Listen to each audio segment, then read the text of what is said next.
Welcome back, guys. Got a pretty straightforward little video planned today, and what it's all about is I want to work up a hunting load for my AR in my 5.56 AR, and my nephew also needs one. So we both want to kill a deer with our ARs here in the next couple weeks. So I need to load us up some ammo really quick, and this is kind of the second time I've tried to make this video. I loaded up some ammo last week, went to the range, and it was a freaking mess. It was actually the day before gun season opened. The range was packed.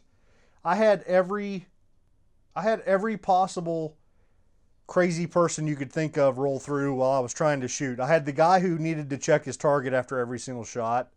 I had the guys. One of my favorites was they pulled in and parked.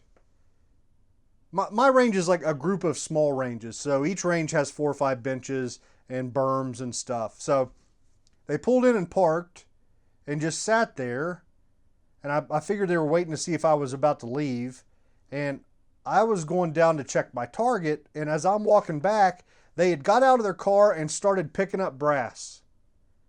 And my brass was all over the freaking place, and I was the only person shooting there. So I'm yelling at them like, oh man. Brass prep takes too long to let somebody pick up your freaking brass. But yeah, those guys were jackasses. And then they informed me that, or one of them, that suppressors should be illegal, and it's kind of ridiculous that I can have one. So it was just that kind of day at the range. I was shooting really poorly. I was getting constantly interrupted. It was windy. So it was just a crappy day at the range. I'm going to forget that it ever happened. What I had loaded up that day, I had loaded up some 65 grain Game Kings. That's the bullet I'm going to go ahead and use. I've got a bunch of them, and I have full confidence that these guys are going to be able to get the job done on some white-tailed deer. I loaded up some CFE 223, which we already shot with that bullet here on the channel. And I also pulled out some Ramshot tack and some Hodgdon H335. These are both pretty high velocity powders. Like you can really get a bullet screaming down range with these guys, and that's what I was looking for. So basically everything shot terrible because I was shooting terrible. But I was able to at least gather velocity data and make sure, look at some pressure signs. So I know that I'm not going to blow my face off with these powders because I've already shot them once. So this time I can just load it up, not worry too much about pressure signs, and concentrate on shooting some good groups and seeing which ones are going to be what our load is going to be. I'm going to drop CFE 223. We've shot it quite a bit, and these guys were a little higher on velocity. So just a little bit, 25, 40 feet per second. I don't remember exactly, but they shot a little bit faster. So we're going to stick with these. We've shot quite a bit of CFE 223. So load data. What I'm going by, so Ramshot or Western Powders has got their load data available on their website, got a big PDF. They actually have 223 and 5.56 data. And, the 5.56 data is really hot stuff, that takes advantage of those higher pressures that are allowed in 5.56. Well, for tack, I shot all the way up to their maximum and didn't blow my face off. So I want to shoot 26.1 grains and 26.3 grains. 26.3 was their max. This was crazy. It was like 2,950 feet per second, somewhere in that range, which is just smoking fast out of a 16-inch barrel. So that's what we're going to shoot with tack, is 26.1 and 26.3. With H335, I'm going by Sierra's data, and I shot up to 25.6, which this was even faster. It was crazy fast. So 25.4 and 25.6. So I think I started at 25 and worked up, but yeah, 25.4 and 25.6 are going to be our H335 loads. So we're shooting an overall length of 2.250. The brass is Lake City 14s, so 2014 Lake City head stamps. And primers, I am using, come on, there it is. I'm using Federal AR small rifle match primers. These are their AR primers. Mainly just because I shoot too many CCI number 41s. Just wanted to mix things up and shoot some Federals this time. So that's pretty much it. I just need to get to loading. I'm just going to load up, well, I think I touched on it earlier, but I'm going to be shooting my gun and my nephew's gun. So I need a load that shoots reasonably well in both guns. So I'm just going to load up 2 loads of TAC and 2 loads of H335 for each gun. So a total of 40 shots. 8 5-shot groups should get us, hopefully, the information we need to know. So that's it. These are ready for powder and bullets. So I'm going to get set up and start with TAC. Start dumping some powder. All right, for those of you who haven't seen TAC or H335 yet, figured I'd give you guys a quick look at the powder. These are both spherical powders, the little balls of powder. Very fine, run great through powder measures and all of that jazz. So that's what they look like.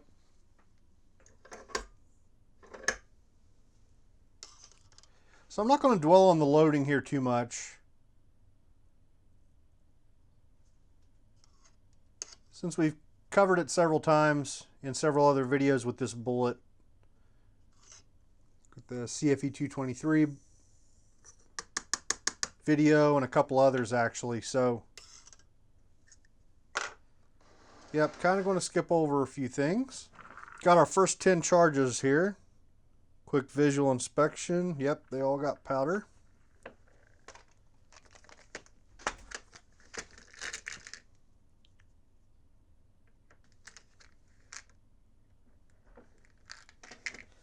The dies should already be set here from my loading last week. So let's seat one here. Have a look at our overall length. Should be 2.250.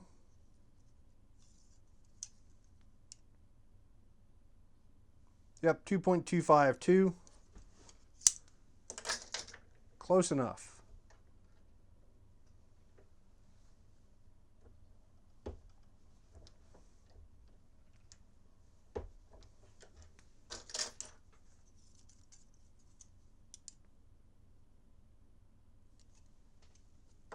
Yep, 2.249.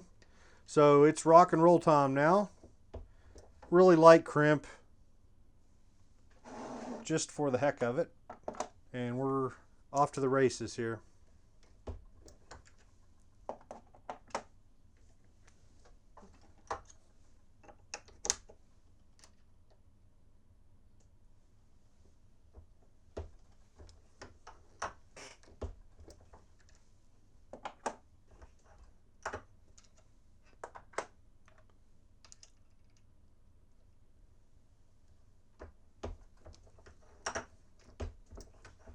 All right, so that didn't take long at all. 40 rounds ready to test. I also loaded up like 20 sighters so we can make sure we're hitting where we're aiming.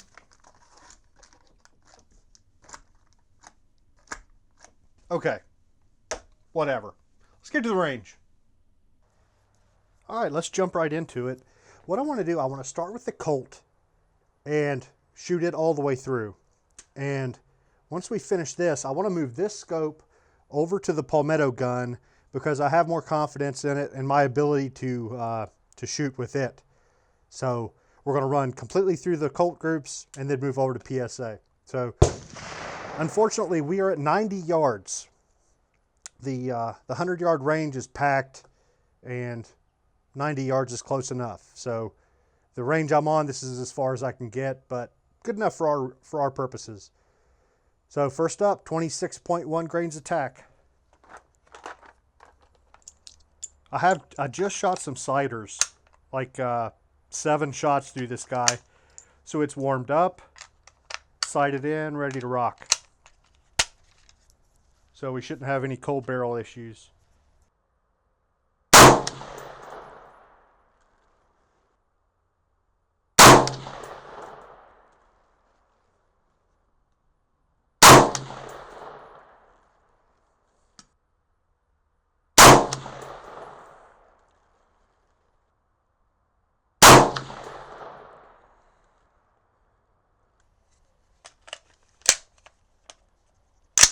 Okay, 26.3 grains of tack.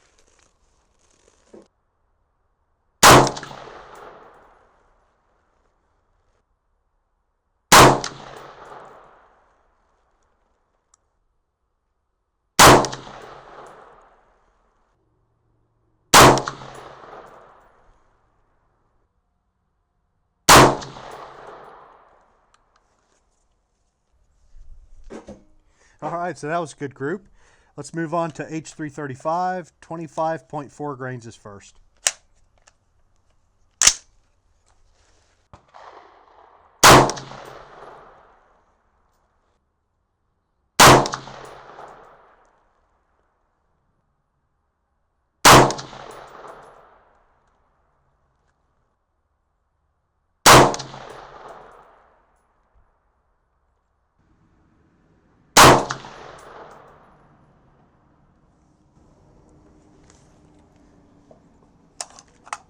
So what in the world happened on that first shot?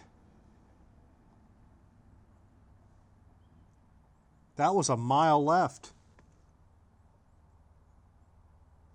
Very strange. It didn't feel like a bad one. All right, let's move on to 25.6 grains of H335.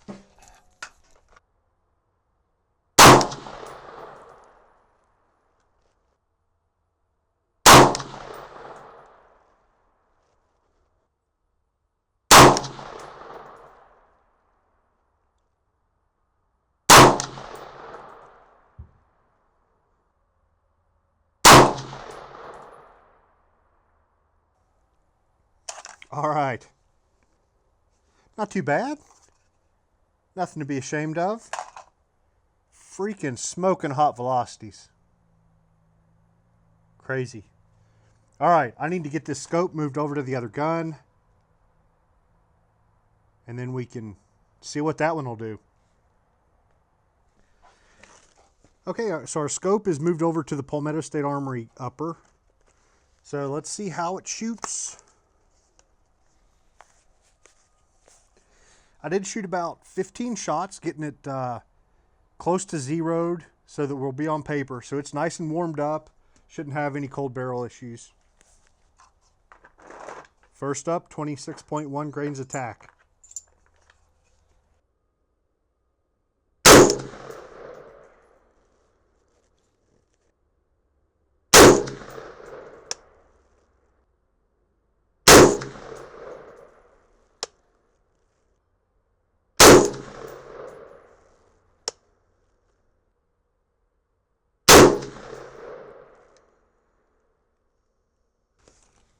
Okay, not that impressive.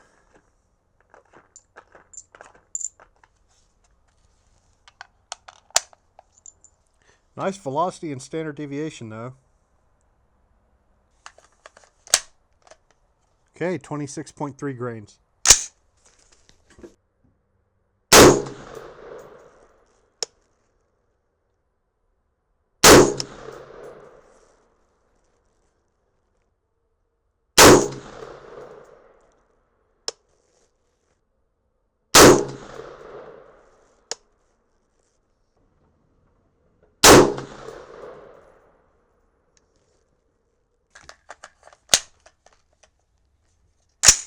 All right, group's a little disappointing from tack, so H335, this is 25.4 grains.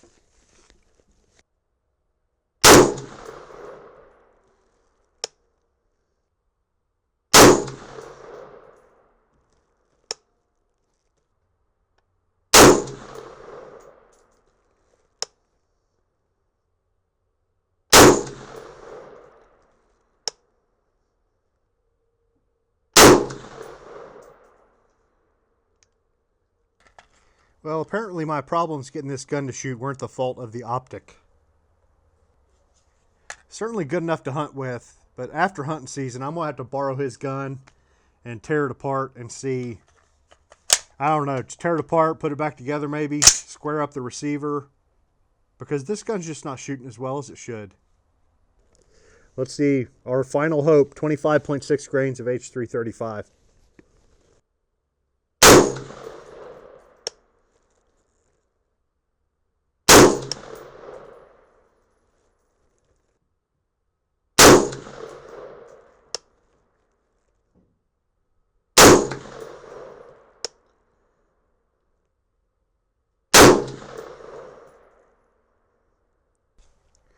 All right, I'm going to get packed up. Let's get back to the bench, see what we can make of the results.